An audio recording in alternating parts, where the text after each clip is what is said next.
History repeats itself. I often tell my students this when I teach Latino studies every day at 3 different high schools in the San Gabriel Valley of Los Angeles County.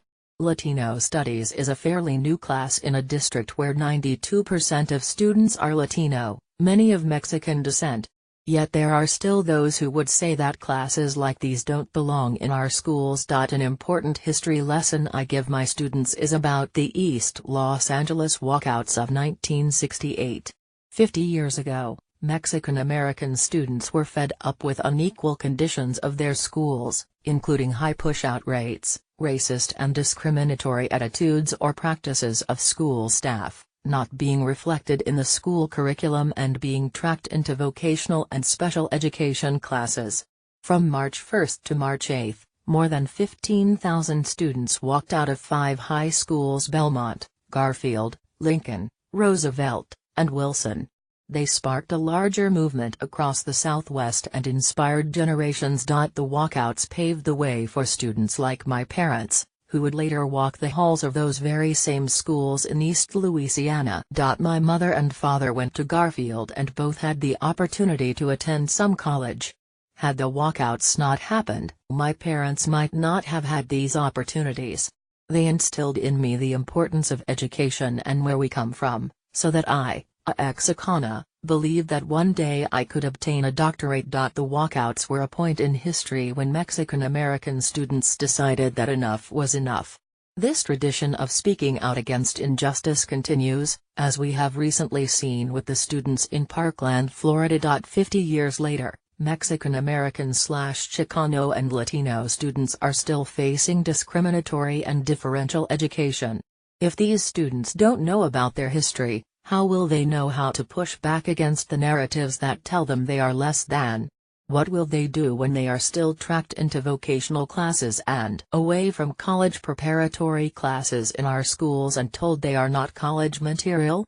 As time has passed, we have not made much progress, and perhaps we have gone backward. Latino students in the U.S. attend some of the most segregated schools, according to a report from the Civil Rights Project at the University of California, Los Angeles. The researchers found that Latinos in schools are more segregated now than they were in 1970. In California, there's been an extremely dramatic increase in the segregation of Latinos, who on average attended schools that were 54% white in 1970, but now attend schools that are 84% non-white. The Civil Rights Project says. The report also states that Latino students in California attend schools where the majority of the students are poor. This means that Latinos continue to attend schools that are under-resourced, limiting their opportunities for options beyond high school that could change their socioeconomic status. We can see that as time has passed, we have not made much progress, and perhaps we have gone backward. Living in an era in which anti-immigrant and specifically anti-Mexican or anti-Latino sentiments have become a common occurrence, I wonder how this affects the students I teach every day. I wonder this because we know that a person can become our country's leader after saying that Mexico is not sending their best. They're sending people that have lots of problems and they're bringing those problems. What are we as a country really saying? Chicano and Latino history in the U.S. has been a history of feeling unwelcome and experiencing unequal treatment.